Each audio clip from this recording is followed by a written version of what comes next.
Ok, um jogaste rápido, uvas e personalidades. Então agora vamos fazer o seguinte, vamos ter um programa diferenciado esta semana.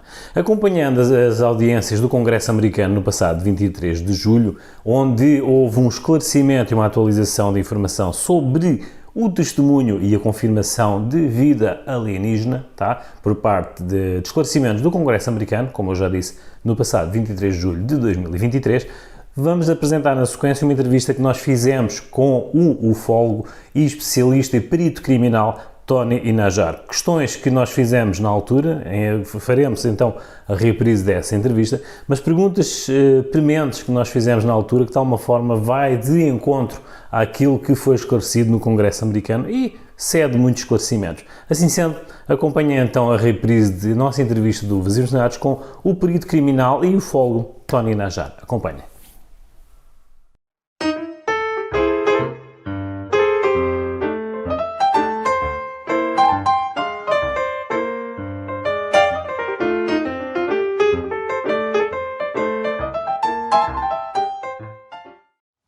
Ok, mais um programa de uvas e personalidades, hoje com uma personalidade que eu já há bastante tempo queria trazer ao nosso espaço para apresentar àqueles que seguem o nosso programa, Tony Inajar. Historiador, podemos chamar cientista, ligado à perícia policial e também à parte que nos interessa aprofundar esse conhecimento, que é a ufologia e a investigação no campo. Tony Inajar. Tony, obrigado por teres vindo ao meu programa. Olha, eu que agradeço, fico honrado com o convite. Para quem não conhece Tony Inajar, quem é Tony Inajar? Bom, eu sou um eterno curioso, desde criança, sempre fui mais curioso do que meus primos e familiares. Sempre gostei de mistérios em todas as áreas e leia sobre isso desde a infância. Isso, junto com a minha criação numa área rural, me levou a me graduar em veterinária, onde eu pude fazer também algumas pesquisas, fiz algumas inovações em termos de intervenções cirúrgicas, criei algumas coisas que foram adotadas por meus professores na faculdade depois. E na ufologia eu sempre tive esse contato, fiz a minha palestra, a primeira palestra aos 14 anos, e tive um certo desvio da prática da ufologia a partir dos anos 80 e só reingressei a partir de 2005, quando houve um pouso de uma nave, dois pousos, aliás, na mesma noite, num sítio que a gente tinha em Antonina.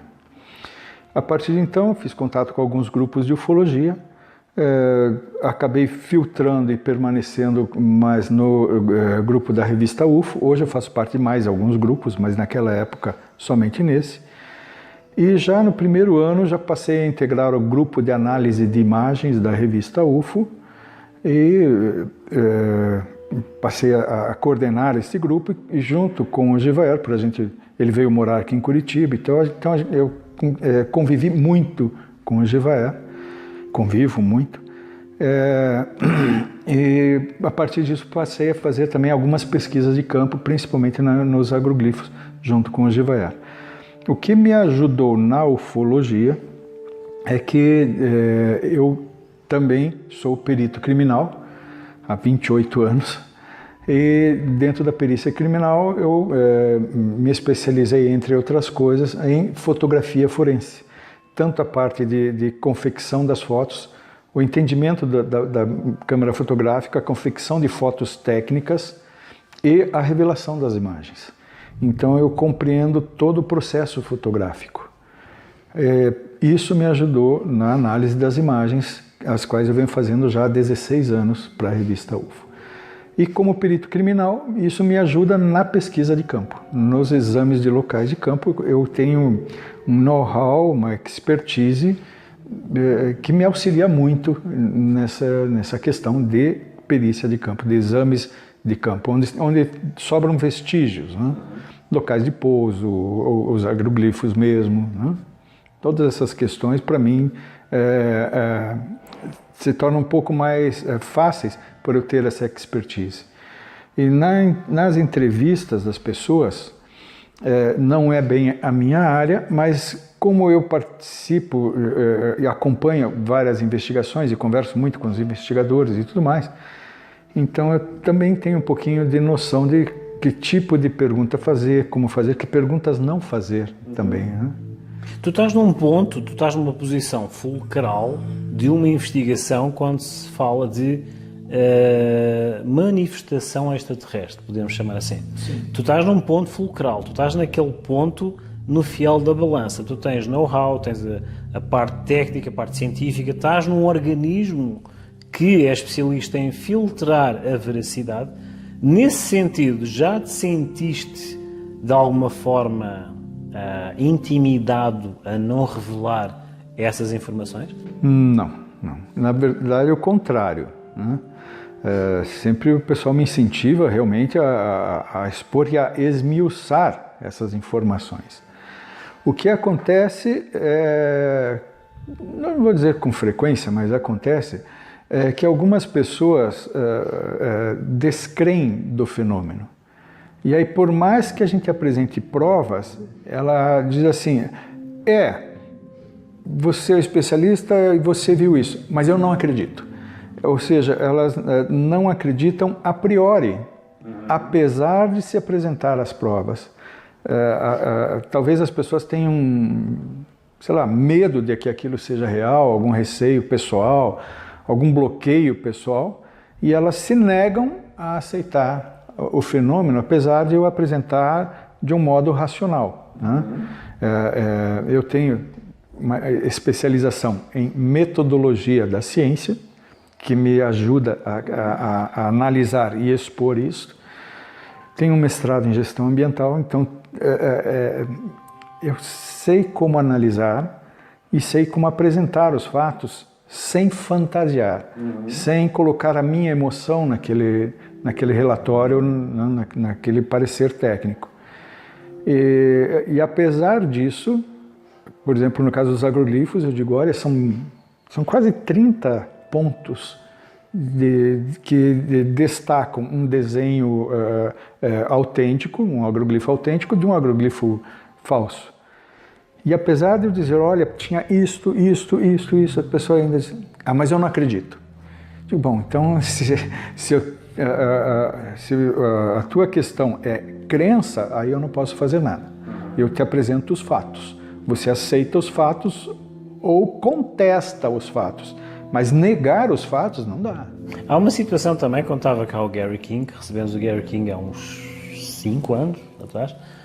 Uma das coisas que ele comentou em relação aos agroglifos, que podes então confirmar, na região de Inglaterra é tão frequente que os locais já ignoram ou já não dão grande importância. Isso. Essa postura é de credibilidade perante o que vem, é de aceitação, ou de alguma forma é essa desconfiança que tu comentas?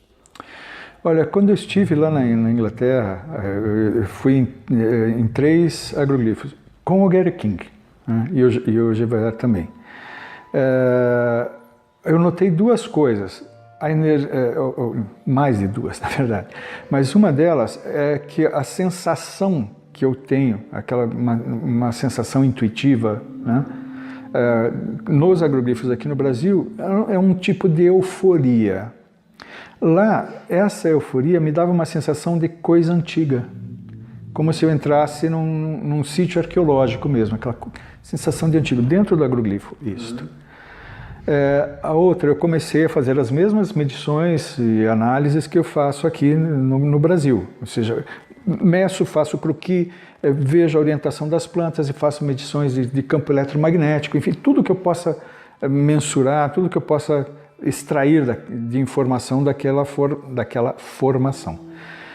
E eu fazendo isso, várias pessoas me abordavam, lá, ingleses, né, diziam, o que você está fazendo? Eu dizia, eu estou analisando, estou medindo, né, estou estudando aqui. Mas por que você faz isso? Isso é para ver que informações eu extraio disso. Eles diziam, nossa, que interessante, que estranho. Eles não aprofundavam, eles achavam estranho aprofundar. Eles achavam intrigante o fenômeno. Mas por que ir além disso? Praticamente essa era a pergunta. E aí eu comecei a perguntar, né? Mas o que você acha que forma isso daqui? E a maioria deles diziam, isso é formado por elementais, não por extraterrestres. E testemunhei, vi em vários agroglifos as pessoas indo ao agroglifo para meditar, levavam peças de cristal, crânios de cristal, sentavam em círculos, enfim, ficavam meditando e conversando sobre esoterismo dentro dos agroglifos, que é uma visão bem diferente daqui do Brasil. Então, o que eu acho é que lá eles têm um outro jeito de ver, né, esse fenômeno. Há influências celtas nessa passagem de mensagem, porque tu estavas a descrever que de alguma forma eles vão meditar após a formação do agroglifo. O agroglifo é um ponto onde se fez uma comunicação, é um canal aberto, que foi aberto e ainda está ativo. Na hora da meditação, eles vão entrar nessa onda de meditação para que talvez, de alguma forma, haja uma troca de informação, de sintonia, de energia. Essa passagem, eles lá, tu sentes esses grupos ostracizados ou já há uma formação desses grupos como cultural, por isso é que eu falei dos celtas. Os celtas também tinham muito essa questão de haver locais, haver os menires, haver os monolitos, havia locais de mensagem. Sim. Podemos dizer que essa mensagem passou dos monolitos para os agroglifos, houve um pulo tecnológico nessa cadeia de comunicação? Esses agroglifos na Inglaterra surgem muito próximos desses sítios arqueológicos, que lá tem dólmens, menires e tem muitos círculos. A gente conhece, Stonehenge. Stonehenge é é o mais famoso, lógico, mas não é o maior, né? Avebury, muito maior. Eu acho até mais interessante do que Stonehenge, em alguns aspectos. As pedras são maiores até. Tem o Círculo do Rei, também fui nesse outro também. Existem vários, na Escócia, dentro, na Inglaterra toda tem isso. E os círculos aparecem próximos, então pode ser que tenha este vínculo celta. Mas ele eu acho que ele passa pelas religiões antigas, né? Essa questão das pessoas irem lá fazer as meditações e tudo mais. E mais ainda, dos anos 70 para cá, houve um afloramento, um crescimento do esoterismo e desta resgate de religiões antigas, dos druidas, né? Eu também tive a oportunidade de ver um ritual druida dentro de um círculo de pedra, dentro do círculo do rei, eles chamam. E tinha um agroglifo próximo, por isso que eu estive lá. Então eles têm esse avivamento ou resgate da religião. E eu acho que isso está muito no inconsciente coletivo deles lá. Mas os círculos também são chamados círculos ingleses. Eles ocorrem no mundo inteiro há muito tempo. Por exemplo, um dos primeiros relatos que eu consegui coletar é de 815, quando o bispo de Lyon alerta o novo pároco da região de que as pessoas costumavam fazer rituais de fertilidade nos círculos que aparecem nas plantações. E também colhiam o trigo dali para fazer uma cerveja, uma beberagem qualquer, né, para rituais de fertilidade. E isso, o bispo dizia, isso é paganismo, então combata isso. Isso é um texto de 815. Que, aliás, o Gary King desconhecia. O pessoal associa de 1628, se não me engano, 1600 e alguma coisa, em que aparece também a mensagem do diabo ceifador, ou do demônio ceifador, né, que faria os círculos na plantação também. Mas veja, já é antigo, isso na Europa já surgia e nem chamava tanto a atenção. As pessoas dizem, isso aí ou é coisa da natureza, ou é coisa de paganismo ou demonologia ou alguma coisa. Uma banalidade. Já não lhes causava espanto, mais, né? Agora vou apanhar esse gancho, como vocês dizem. Eu estava a ver um trabalho do Tony e a senhora Maria de Medeiros estava com ele, juntamente, não está a falar da nova era de acesso ao nosso ser, haver uma introspeção para nos conhecermos a nós próprios, para haver essa leveza. E eu presumo que isso foi há 4 anos atrás. Houve algo que presumo que foi já há 4 anos atrás. Fazendo essa ligação entre esses rituais dentro do círculo, dentro dos agroglifos como um ponto de ligação entre um ente superior, podemos dizer que de alguma forma, como tu dizias e a senhora Medeiros, para a pessoa tomar um autoconhecimento do seu poder de ser mais leve, há uma aproximação desses seres para passar essa informação? Ou seja, nós estamos a dirigir para o nosso próprio círculo para nós sermos mais leves ao tomar conta desse conhecimento? Ou seja, não é o agroglifo, não é o menir, não. É um conjunto de energias que, de alguma forma, nós estejamos a entrar em contacto com esse ponto em comum para sermos mais leves. Tu tinhas esse discurso há 4 anos atrás. Tu vês essa aproximação próxima? Essa informação que estavas a partilhar há 4 anos atrás. Tu vês esse destino, eu não digo destino como meta, acabou, não, como uma transição. Tu sentes a transição mais próxima? Sinto a transição mais próxima e vejo que existem mais de um caminho para que se chegue à iluminação, vamos dizer assim. Um deles é através de meditação, de esoterismo e espiritualidade. Não estou falando de espiritismo nem de religião, mas de espiritualidade. A espiritualidade é uma busca interna, pessoal, né? A religião é algo externo, né? É algo que alguém fala para você. A espiritualidade é algo que o teu interno fala para você. E existem coisas que são paradoxos que nos são colocados pela vida, que nos fazem refletir, né, e com isso crescer. A ufologia em si, ela começou, digamos, a ufologia moderna com os avistamentos, com quedas de UFO, abduções, avistamento de seres e tal. Uma coisa bastante física. Mas já nos anos 60, aqui no Brasil, já com o General Ochoa, ele já puxou isso para a paranormalidade, com contatos telepáticos, e há uma linha que segue isto. Lógico que houve algumas derivações que eu diria, não como deturpações, mas caminhos mais enganosos, em que acabaram entrando por uma área mais mística, né? E aí passam a ver alguns comunicantes através de canais como seres especiais, seres mitológicos. Seria um messianismo, né? Vêm esses seres como messias trazendo mensagens e tal. Essa é uma parte que eu não gosto.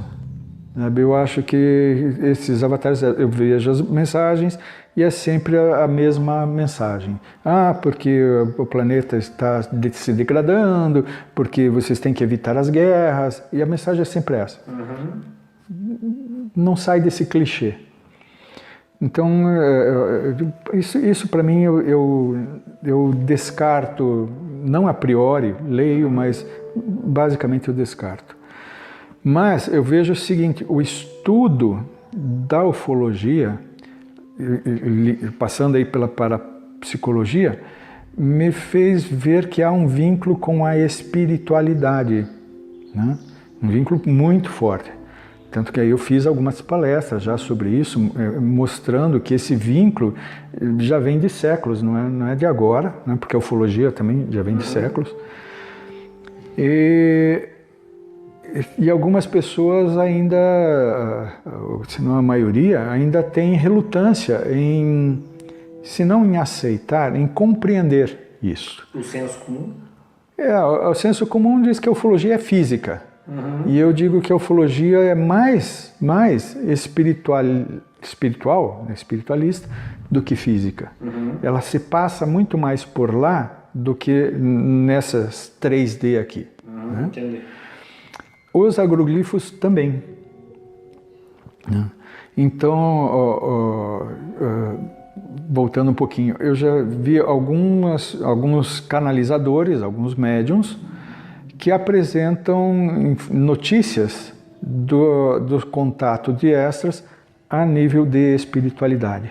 Né? São notícias muito interessantes, em que eles já se apresentam na sua forma, e, inclusive ministram palestras, aulas, na sua forma original, na espiritualidade. Então, das minhas palestras, eu digo, o contato já ocorreu lá, só eles não podem interferir aqui. Não é que não possam, aqui nós estamos num período ainda de provas e expiações, nós estamos em prova. É a mesma coisa que uma família vem visitar outra, né? E um dos elementos está na escola fazendo uma prova do colégio, uma prova escrita. Eles não vão lá interromper a prova e dizer, nós viemos aqui te visitar. Eles esperam terminar aquela prova para se apresentar. Não é o momento de se apresentar. Por isso que se diz, quando o planeta der o salto, aí sim é o momento, porque daí deixa de ser um planeta de provas e expiações. Né? Nesse contexto, podemos dizer que nós somos crianças em crescimento, nós somos a imagem de algo superior ainda em evolução. Eu não colocaria como crianças, eu colocaria que a gente está numa fase em que nós precisamos aprender muitas lições. Né? Para você poder exercer uma profissão, você precisa passar por todo um treinamento. Para que a gente possa não perturbar uma comunidade mais evoluída, você tem que adquirir os hábitos daquela comunidade mais evoluída. Se você pegar um homem das cavernas e colocar dentro de um senado, por exemplo, ele vai sair dando pancada em todo mundo. Ele precisa passar por todo um processo de educação. Nós estamos nesse processo. Entender. Né? Nós estamos sendo educados ou reeducados, né? Por isso provas e expiações, porque a gente fez algumas coisas erradas e disse, não, peraí, vocês precisam de uma lição. E nós estamos nessa fase, terminando talvez, alguns os que não terminaram aí vão para outros locais. E aí é que entra esse vínculo com a espiritualidade. Todos eles dizem, existem infinitos planetas praticamente na nossa galáxia e cada um tem o seu grau de evolução e eles estão também em níveis, frequências vibratórias diferentes. Então, os que estão acima de nós vibram em outra faixa, por isso a gente não os vê. Mas eles conseguem, através da sua tecnologia, girando botões, eles conseguem baixar a frequência e se tornar visíveis caso eles precisem fazer algum estudo, alguma missão aqui. E aí entra esse vínculo com a nossa espiritualidade também, em que a espiritualidade está numa outra faixa de frequência, que é muito mais fácil para eles se comunicarem nessa faixa de frequência do que ter que baixar tanto para chegar aqui na 3D. Na sequência, podemos dizer que os deuses eram astronautas? Sim, com certeza.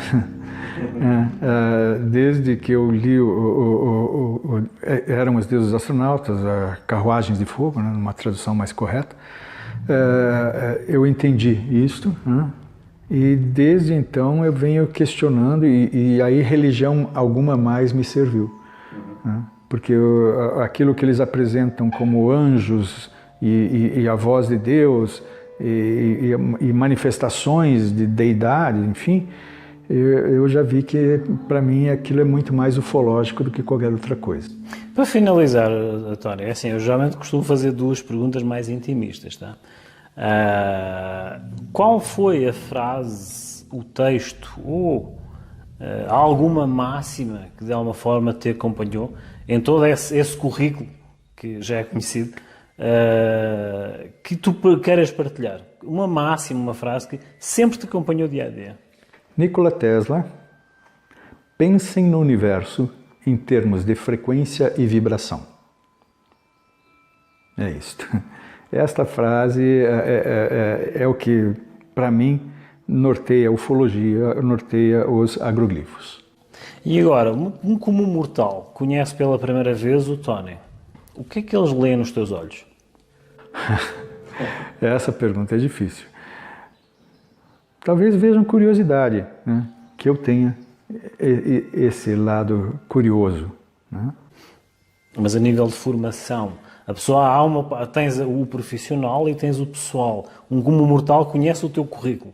É muitas vezes inacessível, tá? Não é questão de ser estrela de cinema, não, estamos a falar de nível cultural, nível de bagagem, estudioso, etc. De alguma forma, o comum mortal faz uma distância por uma questão de respeito, correto? Mas quando te crias essa proximidade, o que é que eles leem em ti? Veja, muitos colegas de serviço e fora também me chamam de mestre. Eu não gosto, eu me sinto um pouco incomodado com isso. Eu me vejo muito mais como um colega do que qualquer coisa como mestre.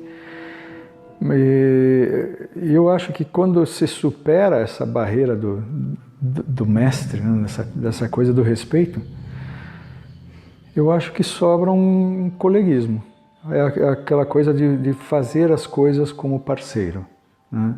Não busco fazer as coisas com mestre, ou eu sou o superior, eu sou o que sabe. Eu sou aquele que aprende. Eu estou sempre aprendendo. Ou seja, como líder. Eu compartilho o meu conhecimento.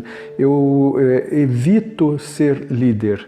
Eu acho que todos têm o seu lugar de destaque. Eu não gosto muito de ter esse lugar de destaque. Eu acho assim, onde há um líder, há um rebanho, e eu não gosto do rebanho. Eu acho que todos têm um potencial para chegar lá, basta se debruçar, estudar, né? Então, eu não quero conduzir um grupo para chegar lá, eu quero chegar junto com o grupo. Ou seja, ensinas o caminho das pedras, mas não os vais liderar. Propões que eles caminhem por eles próprios. Exato. Digo, olha, para passar por isso daqui, nós temos que fazer isso. Eu dou as ferramentas, né? Mas eu não gosto de ficar me destacando. Apesar de que destaca. É facto, o currículo já faz. É assim, a grandiosidade e a humildade neste grande senhor que é Tony Najjar, que tivemos o privilégio de ter connosco aqui no Uvas e Personalidades. Tony, as tuas redes sociais vão passar aqui em baixo, tá, no rodapé, contactos oficiais, tá, contactos oficiais para algum tipo de esclarecimento e muita documentação que ele tem a partilhar nas redes do YouTube e entre outros grupos de estudo que eu aconselho que vocês vejam, estudem, observem e assim esclareçam-se. Que assim está aqui um grande senhor, um grande currículo com uma porta bem aberta para aqueles que de alguma forma queiram ver algo mais, uma frequência ou uma vibração. Tesla, no final. Obrigado por nos terem acompanhado, Tony. Obrigado por teres vindo ao meu programa. Eu que agradeço. E aqui nos despedimos até um próximo episódio de Uvas e Personalidades. Obrigado.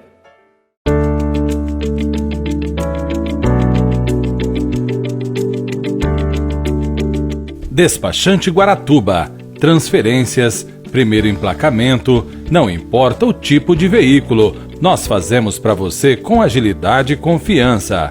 E mais, vistoria veicular eletrônica. Nós realizamos a vistoria no local e também fazemos comunicação de venda, parcelamento de débitos, consulta de multas e demais pendências, alterações de dados e mudança de município, baixa e bloqueio de veículos e alteração de características. Despachante Guaratuba, agora em novo endereço, na Rua Menelau de Almeida Torres 137, ao lado da GT2 Placas.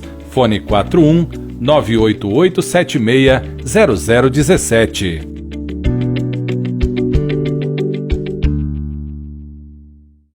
Ok, João Carlos Ferraba do Uvas e Personalidades. Agora para vos dar a conhecer em breves minutos o que é o branding Uvas e Personalidades. Uvas e Personalidades é um branding que constitui e é estruturado por três situações e ideias de marca. Uvas e Personalidades, produtora, conteúdo e o projeto Além do Salto. Então são três situações diferenciadas, dos quais nós já propusemos a várias empresas e já temos essas parcerias. Venham fazer parte desse branding. Uvas e Personalidades já está a ser conhecido e referenciado e divulgado em mais de 27 países e 9 TVs. A nossa proposta para vocês é: venham conhecer tanto a produtora conteúdo, Uvas e Personalidades e o projeto Além do Salto. É uma estrutura inovadora, tá? Tem muitos parceiros, um networking enorme, do qual nós temos todo o prazer de contribuir e divulgar e partilhar convosco, sendo vocês parte deste nosso projeto. Venham conhecer um pouco mais do que é produtora conteúdo, Uvas e Personalidades e Além do Salto. Um branding de futuro e do qual já está a dar uns primeiros passos em mais de 27 países, tá? Onde esse networking está bem expansivo e a repercutir muito positivamente para essas empresas que fazem parte do nosso grupo. Venham daí, venham conhecer um pouco do que é a produtora conteúdo, Uvas e Personalidades e Além do Salto. Façam parte, venham connosco.